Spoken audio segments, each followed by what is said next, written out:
Hello, my name is Phil Pereira, and I'm the Emergency Ultrasound Co-Director at the LA County USC Medical Center in Los Angeles, California. And welcome to Sound Bites.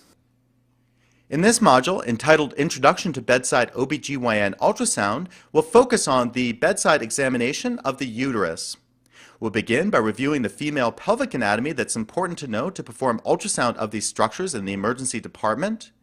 Then we'll move on to a discussion of both the transabdominal and transvaginal approaches for investigating the pelvic organs. Again, in this module, we'll specifically look at the uterus.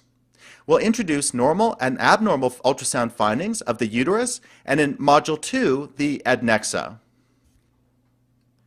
Let's now review the OBGYN anatomy that we'll need to know to perform bedside ultrasound of this structure.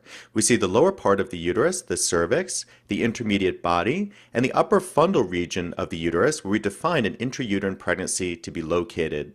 We see the region where the fallopian tube enters into the uterus, which is known as the interstitial region of the uterus in a normal uterus, and the corneal region of the uterus in a bicornuate uterus. We see the parts of the fallopian tube, the proximal isthmal, the ambulary portion of the fallopian tube, which comprises the majority of the region of the tube, and the distal infundibular region of the fallopian tube. We also see the broad ligament that encases both the fallopian tube and the ovary. Thus, the ovary can be relatively mobile and can be found in different locations within the female pelvis with regard to the uterus. Now let's move on to the differences between transabdominal versus transvaginal ultrasound for investigation of pathology or an intrauterine pregnancy of the uterus. Here we see the benefits of transabdominal ultrasound to the left and transvaginal ultrasound to the right.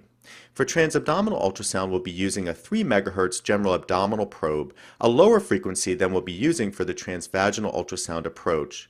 Usually for transvaginal ultrasound, we'll be using an 8 MHz endocavitary probe that cycles at a higher frequency than the general abdominal probe. In terms of our bladder preparation, we're going to want a full bladder for transabdominal sonography, as a full bladder is our acoustic window onto the female pelvis. For transvaginal ultrasound, we want to empty the bladder, as a full bladder pushes the uterus into retroflexion, making it much harder to see on transvaginal ultrasound. Thus, it's really important to have our patients void before the exam. In terms of the scanning field, on transabdominal sonography, we're going to have a wider scanning field with less general resolution. In comparison, on transvaginal ultrasound, we're going to have a narrow field of scanning, but we're going to have increased resolution. Thus, the two approaches are very much complementary, and we'll generally want to begin with the transabdominal approach to get that wider field of view before moving in to perform a transvaginal approach for more resolution on the case. In terms of pregnancies, we'll be able to see a gestation at a little later time during the pregnancy cycle with transabdominal approach versus a little earlier versus transvaginal approach. This is Dr. Hamashi Pereira, a current OBGYN resident at the New York Presbyterian Hospital in New York City, showing the correct placement for the probe for the long axis technique of transabdominal sonography using a phantom or simulation type equipment. Notice the probe marker is oriented towards the patient's head, and we're scanning from side to side along the uterus. Now let's look at an image on how the transabdominal ultrasound view will appear both pictorially and on the ultrasound screen. Remember that for the transabdominal approach, using a long axis or sagittal view, the probe marker should be aimed superiorly towards the patient's head. As seen to the pictorial to the left, we want to have a full bladder to perform an optimal exam, as a full bladder is going to be our acoustic window onto the female pelvis. We see the full bladder anteriorly and the uterus just posterior to the full bladder in the pictorial to the left. In the resulting ultrasound image to the right, we see the bladder, which will be a darker anechoic fluid collection, immediately anterior to the uterus, which we'll see immediately posterior to the bladder. Here's the resulting ultrasound image as taken from the transabdominal long axis or sagittal cut through the female pelvis. Remember that we have the probe marker oriented towards the patient's head, therefore superior will be towards the left of the screen, inferior to the right. anterior to the top of the screen, and posterior down all the way to the bottom of the ultrasound screen. We see the bladder, the large anechoic structure to the top of the screen, and then we see the parts of the uterus, the fundus, the top part of the uterus to the left, the cervical region of the uterus to the right, and right below the pelvis, we actually can see there, in the area behind the uterus, the cul-de-sac, the potential space where fluid can build up in the female pelvis. Here's another image is taken from the transabdominal long axis or sagittal view through the female pelvis. Again, superior to the left, inferior to the right, anterior to the top, and posterior all the way to the bottom of the ultrasound screen. Again, we see a distended bladder facilitating our ultrasound view from the transabdominal approach, the fundal region of the uterus to the left, cervix to the right, and we can see the endometrial stripe, that white line going from fundus down to cervix. In this video clip, we appreciate a slightly different orientation of the female pelvis. We note here the bladder, inferiorly located to the uterus, which we see superior or towards the left. We note here that the uterus is located such that the fundal region is more anterior than the cervix, which here is located more posterior. But let's look into the pelvic cul-de-sac, that potential space, and what we see here is an area of darker anechoic fluid which is collected just posterior to the cervix. Next, we're going to swivel the probe, so the probe marker is located over towards the patient's right side, so now the probe is sitting in a transverse or short axis orientation over the female pelvis. Notice here that we're swiveling the probe up and down, cutting through the female pelvis in the short axis orientation, and looking all the way from fundus down to cervix. Here's an illustration showing what the structures will look like as taken from the transabdominal approach short axis or transverse view. Remember that the probe marker will be aimed over towards the patient's right side to make the short axis or transverse view of the female pelvis. Again, we'll see the distended bladder anteriorly, and just posterior to the bladder we'll see the uterus. Now, because we're in cross-section here, we can actually investigate the adnexa by swiveling the probe from side to side. We see the resulting ultrasound image to the right, and again we see the large dark anechoic fluid collection, which is the bladder anteriorly, and just posterior to the bladder we see the uterus. Here's an ultrasound image of the female uterus as taken from a transabdominal approach using a short axis or transverse cut through the pelvis. We see here that the probe marker is located over towards the patient's right side, so right is to the left of the screen and left is to the right. We see the bladder, the darker anechoic fluid collection, anterior to the uterus, which we see located directly posterior to the bladder. We can see the white area of the endometrial stripe in the interior of the uterus, and just posterior to the uterus we can see that potential space, the pelvic cul-de-sac. Here's another video clip showing a short axis or transverse view through the female pelvis. This time the bladder is a bit more distended, giving a better acoustic window onto the uterus. Again, the probe marker is over towards the patient's right side, so we see the right side of the uterus over towards the left of the ultrasound screen. We see the darker anechoic fluid collection, which is the bladder, and again we see the uterus just posterior to the bladder and the white endometrial stripe located at the midline of the uterus. We also see that potential space, the pelvic cul-de-sac, just posterior to the uterus. Now let's turn our attention to performance of the transvaginal ultrasound exam. For this exam, an optimal imaging of the uterus and adnexa will need an endocavitary probe, as shown as the images here at the top of the slide. This probe will cycle at a higher frequency than the probe used for transabdominal sonography, cycling around 6 to 8 megahertz of frequency. We'll prepare our probe by using a sheath with ultrasound gel inside and Surgilube on the outside of the sheath as less irritating for our patients. After each use, we'll clean the probe with a CaviWipe and then place in a Sidex cleaning solution. Here's the endocavitary probe that we'll be using for the GYN exam. Notice that it has a slight curve to the tip, and we'll use that curve to best visualize the adnexa and structures on GYN ultrasound. I'm pointing here to the notch in the top of the probe that is the indicator or marker dot on the probe, and that'll match us to the indicator dot on the ultrasound screen. Notice we also have a sheath on the probe, and that's standard for GYN sonography. Remember that the probe must be thoroughly cleaned in between different patients as well. We'll begin here by inserting the probe in a long axis configuration. Notice here the probe marker is now towards the ceiling. We're using some simulation equipment here that allows us to simulate using GYN phantoms for ultrasonography. We'll begin by visualizing the cervix, and notice that the hand needs to come very high up in a vertical plane to visualize the cervix as it's more posterior. To visualize the fundus, drop your hand, bringing the tip of the probe more anterior to visualize the fundus in most women. Once you've come into plane with the fundus, you'll need to slide from side to side to visualize best all the way through the endometrial stripe out to the outer margins of the uterus, to make sure to fully inspect the uterus for any signs of pathology or a small pregnancy. Here's two illustrations showing what the anatomical structures will look like using the transvaginal approach long axis or sagittal cut through the female pelvis. In this orientation, the probe marker here is located up towards the ceiling. Notice here that the tip of the probe is located more anteriorly to better image the fundal region or top part of the female uterus.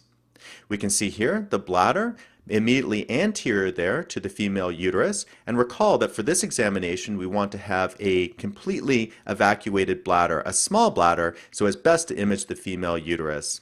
We see the resulting ultrasound image to the right. Notice that we have a better cut looking through the top part of the uterus, i.e. the fundus, and we can see the endometrial stripe, that white line arching down from fundus towards cervix. Here's a typical ultrasound image as taken from the sagittal or long axis view through the female uterus. Again, we have the probe angled slightly anteriorly here so that we're imaging best through the fundal region or the top part of the uterus. Thus, anterior is towards the top of the screen, posterior towards the bottom, superior towards the patient's head to the left, inferior to the right. We see the fundal region, the top part of the uterus to the left, and the lower cervical region to the right. Notice the endometrial stripe, the white line arching from fundus down to cervix through the midline of the uterus, and the potential space, the pelvic cul-de-sac, where fluid can accumulate within the female pelvis, directly posterior there to the female uterus. Notice here that we fail to appreciate any dark or anechoic fluid collections in the pelvic cul-de-sac. Let's take a look at another uterus as taken from a sagittal or long axis cut through the female pelvis. Remember that the superior aspect of the uterus is located to the left, inferior to the right. We see the fundal region to the left and the cervical region to the right. Notice here that this patient has a thickened endometrial stripe, and we can see the thickening of the white line arching from the fundal region down to the cervix, indicating that this patient is in a later stage of the menstrual period. Here's another ultrasound image showing a long axis scan through a female uterus in a patient who had recently undergone a voluntary termination of pregnancy, or a VTOP. Our patient had experienced continued bleeding after the procedure, and note here the very thickened endometrial stripe greater than 2 centimeters in diameter. Very suspicious for retained products of conception as a cause of our patient's continued bleeding. This patient had a GYN consult, and a D&C procedure was necessary to fully evacuate the endometrium of any retained products. Emphasizing the point that it's very important to have our patients completely void before performing transvaginal sonography, we see here a very distended bladder as taken from the transvaginal approach. We see the large, dark or anechoic fluid collection, which is the bladder, anterior located to the uterus, and notice here that it pushes the uterus into retroflexion away from the probe, giving a very bad image of the uterus. It's really difficult to discern all the different parts of the uterus from this view. Having the patient go and completely void in the bathroom, now we can return to the examination and get a much better image through the female pelvis. Now we can fully investigate all the parts of the female uterus, and we see here the fundus as located towards the left and the cervix towards the right. And we can also well delineate the endometrial stripe, that white line coursing from left to right from fundus all the way down to cervix. From the transvaginal approach long axis or sagittal view of the female pelvis, the second probe position should be with the probe aimed more posteriorly down towards the cervix. Notice here the image to the left shows the probe with the marker dot up towards the ceiling aimed down towards the cervical region of the uterus. This will give better imaging of the lower portion, the cervix of the female uterus, allowing you to better inspect that area for possible pathology and or a pregnancy. And we can see the resulting ultrasound image to the right, best showing the cervix as located there in the ultrasound image. Here's a resulting ultrasound image as taken from a transvaginal approach long axis or sagittal view through the female uterus. And we see the two portions of the cervix well seen on bedside sonography in the middle of the image here. Now notice as I swing the probe more anteriorly, I'm going to bring the fundal region of the uterus into view. So if I angle the probe more posteriorly, there I have cervix, and more anteriorly, or dropping my hand, as I'm doing now, I'll best bring the fundal region of the uterus into the ultrasound image. So again, cervix, down to fundus, dropping my hand and orienting the probe more anteriorly so it's going to best image through the top part of the uterus. It's important to image all parts of the uterus as it can be difficult to get the whole uterus onto the ultrasound screen from one slice. Here's another ultrasound image where we're again beginning with the imaging of the female uterus at the cervical region with our hand in an upright position and the probe aimed posteriorly. Notice here that we're going to now lower our hand, drop our hand, and point the tip of the probe more anteriorly, and there's the fundal region coming into view. So just remember that you're in the vertical plane. Having your hand up high will aim the probe posterior to image cervix, and dropping your hand and aiming the probe more anterior will best image the fundal region. Now we also need to visualize the uterus in a second plane. Here we'll rotate the probe into short axis by moving the probe marker towards the patient's right side. Now we're cutting the uterus in cross section. So once we've found the fundus on short axis, we'll scan up and down in a vertical plane, looking all the way through that uterus in cross section to make sure that we've fully inspected for any pathology or, again, a small pregnancy. It's important to image body structures in two planes, and the female uterus is no exception to this general rule. Here we're using the transvaginal approach, looking from the short axis or coronal cut through the uterus. And we can see here that now we have the probe in a side-to-side orientation with the probe marker over towards the patient's right side. We're imaging now in an upright position, so the probe is oriented more anteriorly to best image through the upper part, the fundal region of the uterus. And we can see the resulting ultrasound image to the right with the endometrial stripe in the midline of the uterus. To fully image through the uterus in the short axis or coronal plane, we must elevate our hand and aim the probe more posteriorly so that we're imaging down towards the female cervix. And as we can see here, now we've oriented the probe in a more down position so that the tip of the probe is located more posteriorly down towards the cervix. And we can see again the resulting ultrasound image to the right with the endometrial stripe in the midline and the uterus cut in cross section.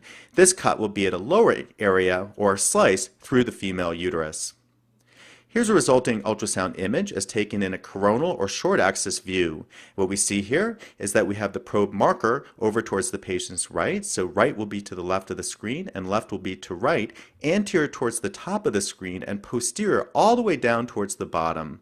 We can see the uterus cut in cross section with the endometrial stripe in the midline of the uterus. We see the potential space, the pelvic cul-de-sac, just posterior to the uterus there. Notice here, we failed to appreciate any anechoic or dark fluid collections within the pelvic cul-de-sac.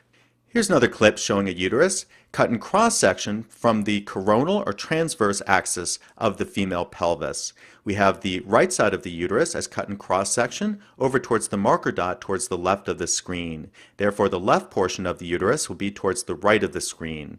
We appreciate the endometrial stripe, the white line in the midline of the uterus as seen towards the middle part, and we can see the potential space, the pelvic cul-de-sac, where fluid can accumulate just posterior to the uterus. Notice here the absence of any significant fluid. Because there's a wide variation in normal uterine positions within individual ladies, it can be difficult at times to find the uterus on bedside sonography. Let's look first at a retroflexed uterus in the image from Dr. Frank Netter's Textbook of Human Anatomy, as shown here to the upper left. Notice the retroflexed uterus. We have the cervix in the normal position, but that the fundus of the uterus flops posteriorly. Thus, we may need to orient our hand in a more upright position to aim the tip of the probe more posteriorly to see the uterine fundus in the retroflexed uterus. Now let's compare that to the antiflexed uterus as shown in the image to the bottom. Notice here the fundus of the uterus flops anteriorly as opposed to the normal uterus. In this configuration, we may need to drop our hand and aim the tip of the probe more anteriorly to see the fundus of the uterus. Now, making the situation even more interesting, if you will, there's even further variation in normal uterine positions as we can have progressive degrees of retroversion as shown here in another nice image from Dr. Frank Netter's Textbook of Human Anatomy. We can see here the normal uterus as shown here flopping anteriorly over the dome of the bladder, but notice the progressive degrees of retroversion in the uteri as detailed there. Notice that the fundus of the uterus becomes more posteriorly oriented in a more retroverted uterus. Again, this would mean that on transvaginal sonography, you would need to have your hand oriented more upright and aim the tip of the probe more posteriorly to see the fundus of the uterus. Here's a video clip showing the normal orientation of the uterus in a transvaginal sagittal or long axis configuration. Here we'll see the typical appearance of the uterus with the fundal region to the left and the cervix is located over towards the right. We can see the endometrial stripe, in this case a thickened endometrial stripe, arching from the fundal region to the top of the uterus, inferiorly down towards the cervix as seen here towards the right of the image. So in most patients, this will be the typical configuration of the uterus that we'll appreciate. However, let's take a look at this uterus. And what we see here is that this uterus has a different orientation than in the last video clip. We appreciate here that the cervix is located more anteriorly here, and that the fundal region flops posteriorly there, almost on top of the uterus. So we have cervix to the left and fundus to the right, with the endometrial stripe arching in between the two structures. This is a typical appearance of a retroflexed uterus in a long axis or sagittal configuration. Here's another retroflexed uterus as taken in the long axis or sagittal scan view. We see here the cervix to the left again, and notice that the fundus is flopped posteriorly there on top of the cervix, and the endometrial stripe arches from left to right here, in variance to the normal orientation of the uterus, which we appreciated in the video clip earlier. Next, let's take a look at an antiflexed uterus as taken from a long axis or sagittal plane. We see here superior to the left of the screen, inferior to the right, anterior to the top of the screen, and posterior all the way down to the bottom. The first structure that we identify is the cervix, located to the top of the screen anteriorly. We see the fundus all the way down to the bottom there. Notice that the endometrial stripe takes a zigzag appearance to connect the cervix to the fundus, as the fundus flops anteriorly on top of the cervix in this antiflexed uterus. Adding to the variability in female human anatomy is the fact that there are a proportion of women who have a bicornuate uterus. The bicornuate uterus, as pictured here in this illustration, is a result of a congenital developmental abnormality of the uterus with a division of the superior uterine fundus by a septum. And what can occur is that patients can have anything from a complete bicornuate, where the septum comes almost down to the cervix, to an incomplete bicornuate, where there's only a small division of the septum into the uterus. Here's a bicornuate uterus as shown in a transvaginal short axis plane. I'm scanning from the bottom of the uterus towards the cervix up towards the top, and I have the probe indicated towards the right. As we go from the bottom as shown there and advance towards the top, we can see separation of the endometrial stripe into two limbs that make up the two cornea of the bicornuate uterus. Again, we're scanning from the bottom towards the top, and we see the two cornea with two areas of thickened endometrial stripe. And what's interesting in this patient is that she actually had a positive urine pregnancy test. We're going to still the image down and now look further at this bicornuate uterus. We can see the right corneal limb and the left corneal limb, and we can see the midline septum extending down towards the middle and dividing the corneal limb in the bicornuate uterus. But let's look further at the right corneal limb, and what we see here is the gestational sac of an early pregnancy within the right corneal limb. Unfortunately, pregnancies within a bicornuate uterus can be problematic if the implantation is high within the corneal limb. This is considered a corneal ectopic pregnancy, a variant of ectopic pregnancy even within the uterus, defined by a thin endomyometrial mantle. Next, let's look at the same uterus, the patient who was pregnant with a bicornuate uterus, from the long axis configuration. Here's a still image of that same ultrasound. I'm going to begin by showing with a small indicator arrow the confines of the thickened endometrial stripe going up the right corneal limb. And you can see here that the endometrial stripe is very thickened, consistent with the pregnancy in this patient. Now let's look at the gestational sac again, the area, the dark area there, towards the top of the right corneal limb. Now let's put this into actual video play, and as I scan from the right side to the left side, we can actually see there's the right corneal limb going up the side of the uterus over towards the left, and we can see the left corneal limb going up the leftward part of the uterus. Let's conclude our discussion of OBGYN sonography of the uterus with a discussion of free fluid within the pelvis. As we've remarked about earlier in the module, fluid will appear dark or anechoic on ultrasound. We'll be measuring the free fluid behind the uterus in the pelvic cul-de-sac, and traditionally that's taken in a long axis or sagittal plane. Most OBGYNs use the rule of thirds to determine the amount of free fluid within the cul-de-sac. A small amount of fluid, as shown in the image to the upper right here, is tracking less than 1/3 down the posterior wall of the uterus in the cul-de-sac.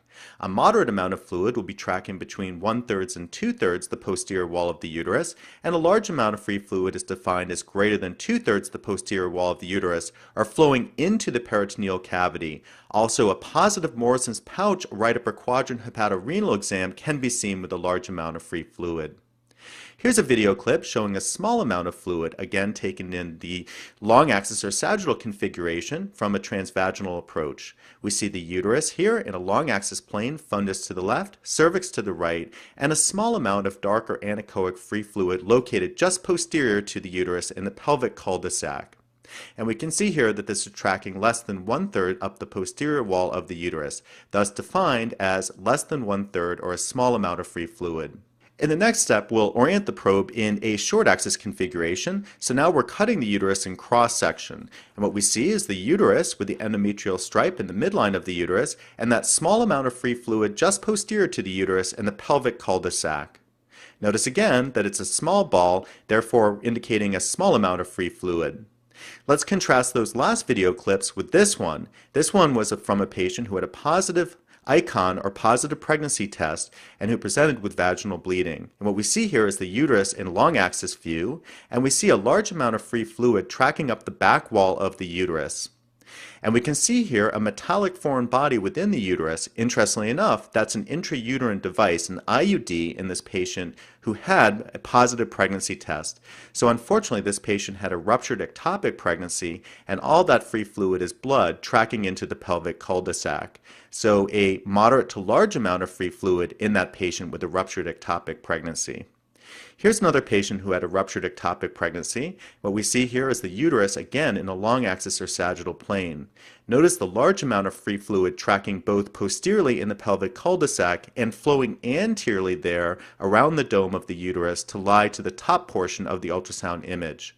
So a large amount of free fluid in another patient who had a ruptured ectopic pregnancy. Finally, let's take a look at a video clip from a patient who presented with a increasing abdominal swelling and girth and a negative ICON or negative urine pregnancy test. What we see here is the uterus in a long axis or sagittal view. Notice the small orientation or amount of uterus here in relation to the huge amount of free fluid that flows from the posterior cul-de-sac all the way the dome of the uterus to flow anteriorly there to the uterus as well.